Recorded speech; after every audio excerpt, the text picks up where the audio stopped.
A very good day to all of you. Now covering essay 220. essay 220 किसका है? essay 220 is quality control for audit of financial statement. Financial statement का जब भी audit कर रहे हैं तो कुछ क्वालिटी कंट्रोल प्रोसीजर्स लगाने ही पड़ेंगे. तो ऑडिटर की रिस्पॉन्सिबिलिटी है कि जब भी वो फाइनेंशियल स्टेटमेंट का ऑडिट करता है उसे क्वालिटी कंट्रोल लगाना है. एज वेल एज रिस्पॉन्सिबिलिटी दे के रखी है क्वालिटी कंट्रोल रिव्यूअर की भी. तो responsibility of the quality control reviewer as well as quality control for the audit of financial statement, ये क्या बोलता है 220 ऐसे is all about this two thing. दो चीज़ें, quality control for the audit of financial statement and responsibility of quality control reviewer. Objective क्या है? क्यों भैया क्वालिटी कंट्रोल क्यों चाहिए? अगर क्वालिटी अच्छे से देखो, क्वालिटी मेंटेन रखने का मतलब यही है कि आप स्टैंडर्ड ऑफ ऑडिटिंग पूरी तरह से फॉलो करते हो, लॉज एंड रेगुलेशन पूरी तरह से फॉलो करके ही ऑडिट कर रहे हो. तो यहाँ पे बोलता है कि ऑडिटर को standard of auditing and law का कंप्लाइंस करना है, जिससे वो ऑडिट रिपोर्ट जो भी इशू करेगा that will be appropriate in circumstance. Law के अंतर्गत या फिर स्टैंडर्ड को फॉलो करके जो भी ऑडिट रिपोर्ट इशू की जाएगी that will be appropriate in circumstance. ये ऑब्जेक्टिव है essay 220 का. अब यहाँ पे जो फर्म होती है, सपोज हमारी फर्म है, हमारी फर्म को ऑडिट मिला, तो क्वालिटी कंट्रोल की प्रोसीजर लगाना, क्वालिटी कंट्रोल के सिस्टम लगाना, क्वालिटी कंट्रोल पॉलिसी लगाना is the responsibility of audit firm. हर एक ऑडिट फर्म में quality control system, quality control policy, quality control procedure होना चाहिए. और इस क्वालिटी कंट्रोल की पॉलिसीज़ को इम्प्लीमेंट करना है एंगेजमेंट में, ऑडिट एंगेजमेंट में. ये कौन करेगा? एंगेजमेंट टीम करेगी. तो ये एंगेजमेंट टीम की रिस्पॉन्सिबिलिटी है, मतलब ऑडिटर की रिस्पॉन्सिबिलिटी है कि क्वालिटी कंट्रोल के प्रोसीजर को वो क्या करेगा, अपने एंगेजमेंट में क्या करेगा, इम्प्लीमेंट करेगा. अब जब जब भी क्वालिटी कंट्रोल होता है कुछ फैक्टर्स आपको कंसिडर करने. अगर कहीं पे भी ऑडिट में आपको क्वालिटी कंट्रोल इम्प्लीमेंट करना है, आप क्या करना चाहते हो, ऑडिट करने जा रहे हो, तो ऑडिट करते वक्त क्या करना है आपको, ये क्वालिटी कंट्रोल उसमें इम्प्लीमेंट करना है, इनकॉर्पोरेट करना है. तो क्या क्या फैक्टर्स देखने पड़ेंगे? तो factors that is to be considered for incorporating the quality control is, first is what? First, सबसे पहले देखो, जब ऑडिट करने जाते तो ऑडिट करने के लिए कौन जाएगा? डायरेक्ट एंगेजमेंट पार्टनर नहीं जाता ऑडिट करने के लिए. हमारी फर्म को ऑडिट मिला मतलब फर्म हो गई हमारी एंगेजमेंट पार्टनर. एंगेजमेंट पार्टनर एक एंगेजमेंट टीम क्या करेगा, अलॉट करेगा. तो एंगेजमेंट पार्टनर क्या करता है, एक एंगेजमेंट टीम क्या करता है, अलॉट करता है पर्टिकुलर एंगेजमेंट के लिए, पर्टिकुलर ऑडिट एंगेजमेंट के लिए. तो यहाँ पे जब भी एक एंगेजमेंट पार्टनर किसी एंगेजमेंट टीम को अलॉट करता है तो वो क्या ध्यान रखेगा कि क्या जिस टीम को मैं अलॉट कर रहा हूँ पर्टिकुलर ऑडिट एंगेजमेंट के लिए, क्या वो टीम के पास अप्रोप्रिएट कॉम्पिटेंस है, अप्रोप्रिएट कैपेबिलिटी है. देखो भाई, आर्टिकल है, फर्स्ट ईयर के आर्टिकल को आप लिस्टेड कंपनी का एक झटके में ऑडिट नहीं दे सकते, आप सिर्फ वाउचिंग ही देते हैं उसको. तो एंगेजमेंट पार्टनर डिसाइड करता है कि एंगेजमेंट टीम के पास क्या अप्रोप्रिएट कॉम्पिटेंस एंड कैपेबिलिटी है कि वो क्या कर पाएगी, परफॉर्म कर पाएगी audit engagement as per essay and law, ताकि जो भी ऑडिट रिपोर्ट इशू होगी वो अप्रोप्रिएट होगी सर्कमस्टेंस में. तो सबसे पहली चीज़ यहाँ पे factors of incorporating quality control in audit, पहली चीज़ एंगेजमेंट पार्टनर क्या देखिएगा कि जो एंगेजमेंट टीम को इनकॉर्पोरेट किया जा रहा है, अलॉट किया जा रहा है, क्या अप्रोप्रिएट कॉम्पिटेंसीज एंड यहाँ पे कैपेबिलिटी है उनके पास कि वो essay एंड लॉ के अकॉर्डिंग ऑडिट करेंगे और रिपोर्ट क्या होगी, अप्रोप्रिएट होगी इन सर्कमस्टेंस. फिर जिन भी ऑडिट, जो भी एंगेजमेंट टीम है, वो एंगेजमेंट टीम को एथिकल रिक्वायरमेंट्स भी फॉलो करने हैं. एथिकल रिक्वायरमेंट्स क्या फॉलो करने? Factor number 2, ethical requirement. Ethical requirement जैसा कि हम जानते हैं, हमने ऐसे 200 में भी देखा है, एथिकल रिक्वायरमेंट इंटीग्रिटी होता है, एथिकल रिक्वायरमेंट प्रोफेशनल बिहेवियर होता है, professional competencies and due care होता है, साथ ही साथ क्या होता है, कॉन्फिडेंशियलिटी एंड ऑब्जेक्टिविटी होता है. तो confidentiality, objectivity, integrity, confidentiality, objectivity, integrity, then professional behaviour and professional competence and due care, ये एथिकल रिक्वायरमेंट भी ध्यान रखनी होगी. This is also a factor जब आप क्वालिटी कंट्रोल इम्प्लीमेंट करते हो. आफ्टर देन दिस हमें क्या करना है, जैसे ही एक एंगेजमेंट टीम अप्रोप्रिएट अलॉट हो गई, एथिकल रिक्वायरमेंट्स हो गए, कंटिन्यूस मॉनिटरिंग भी चाहिए। मॉनिटरिंग भी क्या लगेगी, ज़रूरी होगी। अब ये मॉनिटरिंग क्यों ज़रूरी है, ताकि एक रीज़नेबल अश्योरेंस दे पाओ कि फर्म की पॉलिसी प्रोसीजर जो क्वालिटी कंट्रोल से रिलेटेड है। देखो भाई, यहाँ पे बात ऑडिट की नहीं हो रही है, यहाँ क्वालिटी कंट्रोल के बारे में पूरी बात हो रही है। तो मॉनिटरिंग ये करनी है कि फर्म का जो quality control related policy procedure है, फर्म के जो क्वालिटी कंट्रोल से रिलेटेड प्रोसीजर हैं, तो फर्म के जो क्वालिटी कंट्रोल से रिलेटेड पॉलिसी प्रोसीजर हैं, क्या वो रेलिवेंट है, इफ़ेक्टिव हैं और ऑपरेट कर रहे हैं एडिक्वेटली। तो यहाँ पे क्या है, ये रेलिवेंट, एडिक्वेट एंड ऑपरेट कर रहे हैं इफ़ेक्टिवली, ये आपको बताना होगा। तो पहले हमने असाइनमेंट किया, किसका असाइनमेंट किया हमने, एक एंगेजमेंट टीम, एंगेजमेंट पार्टनर ने असाइन की। ये ध्यान में रखते हुए कि अप्रोप्रिएट कॉम्पिटेंसीज एंड कैपेबिलिटी होनी चाहिए ऐसे लॉ को कंप्लाई करते हुए ऑडिट करने की, ताकि ऑडिट रिपोर्ट क्या हो, अप्रोप्रिएट हो इन सर्कमस्टेंसेस। देन इसके बाद हमने क्या किया, इसके बाद हमने एथिकल रिक्वायरमेंट्स की बात की कि एक और फैक्टर है क्वालिटी कंट्रोल का कि एथिकल रिक्वायरमेंट्स का कंप्लायंस भी होना चाहिए। एथिकल रिक्वायरमेंट है integrity, objectivity, confidentiality, professional behaviour, professional competencies and due care. इन सब चीज़ों की मॉनिटरिंग करो कि क्वालिटी कंट्रोल प्रोसीजर पॉलिसी जो है हमारी एंगेजमेंट फर्म की, क्या वो रेलिवेंट है, एडिक्वेट है एंड ऑपरेट करती है इफेक्टिवली या फिर नहीं। फिर इसके बाद क्या आता है, फिर इसके बाद आपको चेक करना है acceptance and continuation of client relationship. देखो कई जगह हमने ऐसे 210 में क्या देखा कि नया प्रपोज्ड एंगेजमेंट भी आ सकता है और ऑडिट एंगेजमेंट भी होगा। प्रपोज्ड एंगेजमेंट को एक्सेप्ट करना है या नहीं करना, और जो आपका ऑलरेडी ऑडिट एंगेजमेंट है उसको कंटिन्यू करना है या नहीं करना, ये ऐसे 210 में हमने सीखा है।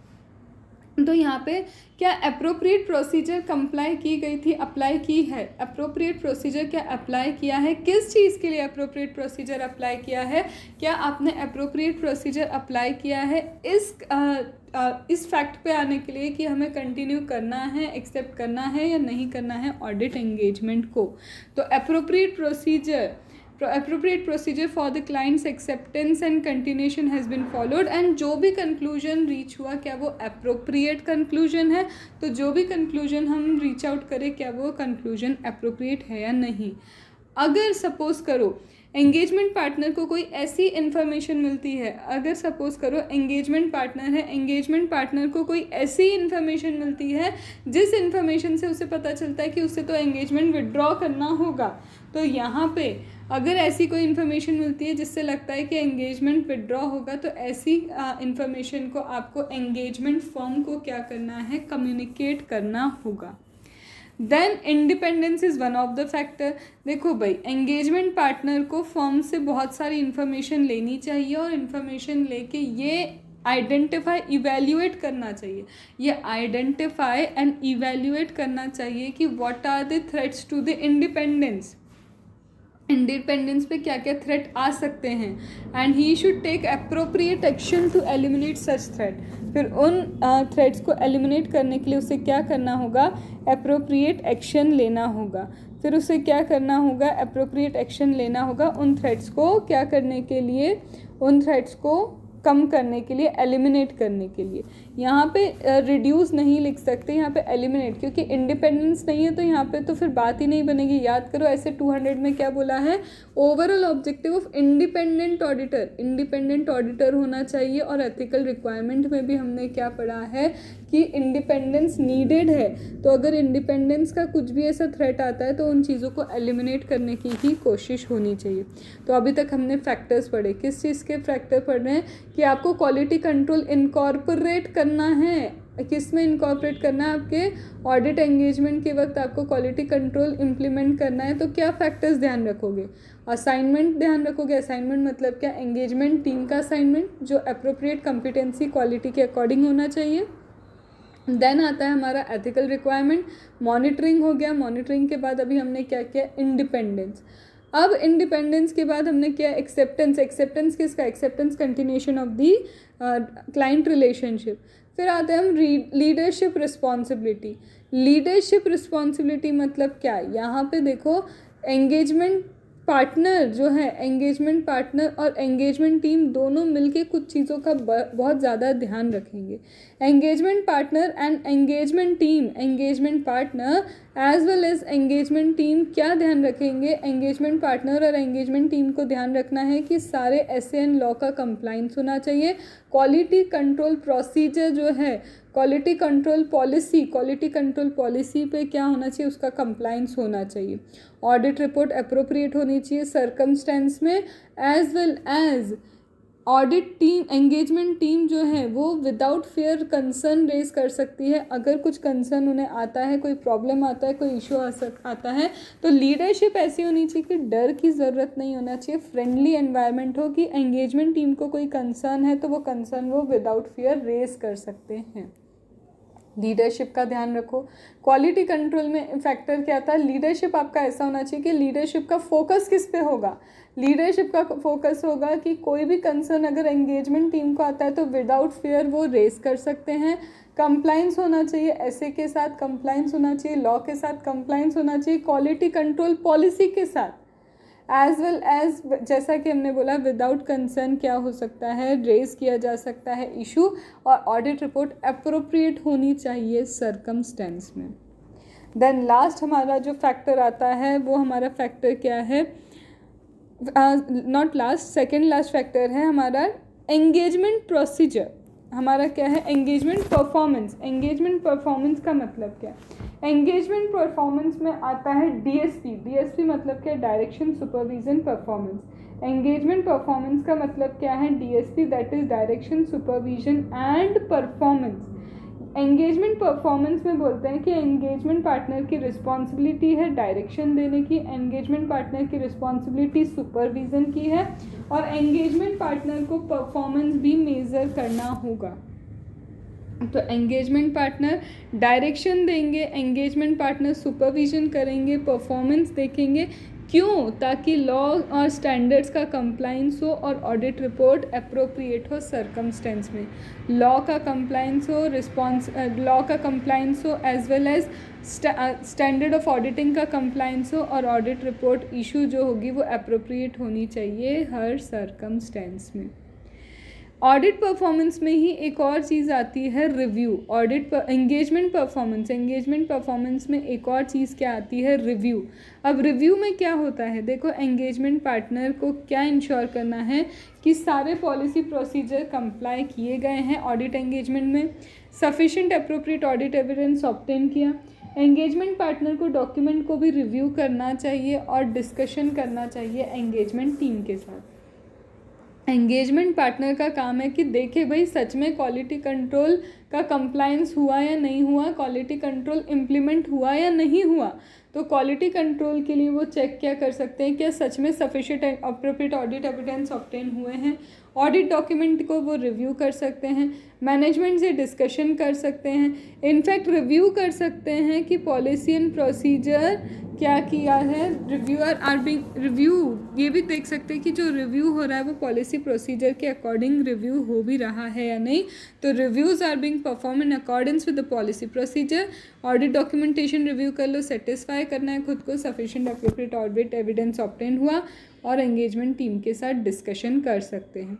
यहाँ पे अब जो मैं बोल रही हूँ इस पर क्वेश्चन है, कहते हैं ऑन और before the date of auditor's report, on or before the date of auditor's report, engagement partner shall, through review of audit documentation and discussion with engagement team, on before the date of audit report, ये word मैं फिर से बोल रही हूँ, on before the date of audit report, audit report की date या उससे पहले एंगेजमेंट पार्टनर को रिव्यू करना है ऑडिट डॉक्यूमेंटेशन, एंगेजमेंट टीम से जो डिस्कशन करना है वो डिस्कशन करके उसे before the date of audit report या on the date of audit report तक रिव्यू कंप्लीट करना होगा।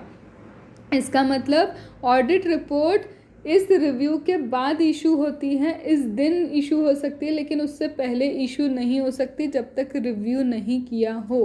तो रिव्यू करके देखना है कि सफिशिएंट अप्रोप्रिएट ऑडिट एविडेंस आया या नहीं आया। एंगेजमेंट परफॉर्मेंस में एक और चीज़, तीसरा पॉइंट, DSP इसी में है, रिव्यू इसी के अंदर है एंगेजमेंट परफॉर्मेंस में, और इसी में आता है कंसल्टेशन। कंसल्टेशन में बोलता है एंगेजमेंट पार्टनर को इंश्योर करना है कि एंगेजमेंट टीम को जहाँ पे भी लगा है कि कोई डिफ़िकल्ट सा क्वेश्चन है या कोई डिफ़िकल्ट मैटर है, तो उसने एक्सपर्ट से क्या लिया हो, कंसल्टेशन लिया हो, और ये जो कंसल्टेशन एक्सपर्ट से लिया है वो एप्रोप्रिएट कंसल्टेशन है। वो कंसल्टेशन क्या है, वो एप्रोप्रिएट कंसल्टेशन है, सही जगह कंसल्टेशन लिया और कंसल्टेशन लेके उन चीज़ों को अप्लाई भी किया गया है। तो ये सारी चीज़ें क्या हैं, this is engagement performance. Engagement performance में डीएसपी आता है, एंगेजमेंट परफॉर्मेंस में आपका क्या आता है, डीएसपी के बाद रिव्यू आता है, उसी में कंसल्टेशन आता है, एंगेजमेंट परफॉर्मेंस में ही आएगा। अगर सपोज़ करो ये आप बोल रहे हो किसकी डिफरेंस ऑफ ओपिनियन आ गया, तो डिफरेंस ऑफ ओपिनियन मतलब एंगेजमेंट टीम और engagement partner and quality control review हुआ। Engagement team and engagement partner ले लो और क्वालिटी कंट्रोल रिव्यू, किसी क्वालिटी कंट्रोल रिव्यूअर ने, हमारे ही फर्म के किसी बंदे ने जाके क्वालिटी कंट्रोल रिव्यू किया, तो एंगेजमेंट टीम और क्वालिटी कंट्रोल रिव्यू करने वाले के अंदर क्या आ गया, इनकी डिफरेंस ऑफ ओपिनियन है।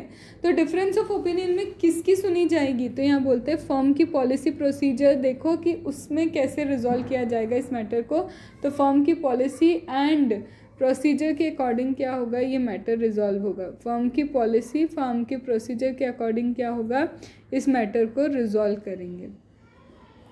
ये जो एंगेजमेंट क्वालिटी कंट्रोल रिव्यू है कहाँ लगता है, ये हर एक लिस्टेड एंटिटी को लगेगा, और जहाँ पे खुद एंगेजमेंट टीम डिसाइड करती है कि इस ऑडिट एंगेजमेंट पे हमको एंगेजमेंट क्वालिटी कंट्रोल रिव्यू लगाना है, तो उस पर भी लगेगा। तो लिस्टेड पे तो है ही, बाकी डिसीजन बेस्ड है कि इन्हें लगता है कि यहाँ पे भी अप्लाई करना है, तो वहाँ पे भी ये क्या कर सकते हैं, अप्लाई कर सकते हैं।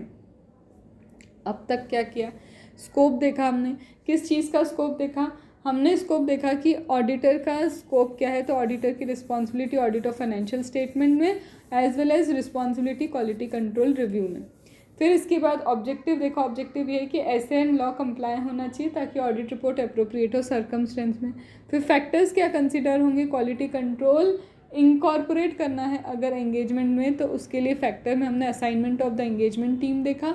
उसके बाद हमने क्या देखा, एथिकल रिक्वायरमेंट, एथिकल रिक्वायरमेंट के बाद मॉनिटरिंग, मॉनिटरिंग के बाद acceptance of the client relationship या कंटिन्यूएशन। फिर हमने देखा इंडिपेंडेंस, इंडिपेंडेंस के बाद एंगेजमेंट परफॉर्मेंस।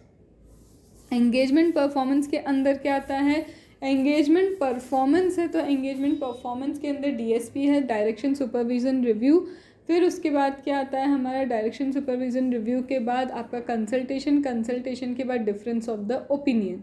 लीडरशिप में क्या है, तो लीडरशिप में एंगेजमेंट पार्टनर एंगेजमेंट टीम को एम्फेसाइज करना है, किन चीज़ों पे फोकस करना है कि कंप्लाइंस हुआ है पॉलिसी प्रोसीजर के साथ, कंप्लाइंस हुआ है ऐसे लॉ के साथ, as well as concern raise की जा सके, एंगेजमेंट टीम कंसर्न रेस कर पाए without any fear, and audit report appropriate in all circumstance. Now last factor is documentation. documentation क्या है, अब last factor है documentation में क्या लिखा है, डॉक्यूमेंटेशन किन किन चीज़ों का होना चाहिए, तो बोलते हैं सबसे पहले ऑडिटर का डॉक्यूमेंटेशन अलग है और क्वालिटी कंट्रोल रिव्यूअर का डॉक्यूमेंट अलग बनेगा। ऑडिटर अपना अलग डॉक्यूमेंटेशन प्रेजेंट करेंगे, क्वालिटी कंट्रोल रिव्यूअर का डॉक्यूमेंटेशन अलग है। ऑडिटर के डॉक्यूमेंटेशन में क्या होगा, तो ऑडिटर की डॉक्यूमेंटेशन में issue that has been identified with respect to compliance to ethical requirement. Ethical requirement comply करने में अगर कोई इशू आया है तो वो इसमें उस चीज़ का डॉक्यूमेंटेशन होना चाहिए। एथिकल रिक्वायरमेंट के कंप्लाइंस में, एथिकल रिक्वायरमेंट के कंप्लाइंस में अगर कोई इशू आता है तो उसका क्या होना चाहिए, डॉक्यूमेंट होना चाहिए। इंडिपेंडेंस में अगर कोई compliance to the independence, independence comply करने में कोई इशू आता है तो वो भी क्या होना चाहिए, उसका डॉक्यूमेंटेशन होना चाहिए। फिर इन चीज़ों को रिजॉल्व कैसे किया गया, how the things have been resolve, उसको भी हमें देखना होगा। फिर कंक्लूजन, जो आप किस कंक्लूजन पे पहुँचे, acceptance continuation of client relationship. Acceptance and continuation of client relationship पे अगर आप पहुँच गए हैं तो acceptance continuation of client relationship, उसके बारे में भी उसका पूरा कंक्लूजन का डॉक्यूमेंटेशन होना चाहिए।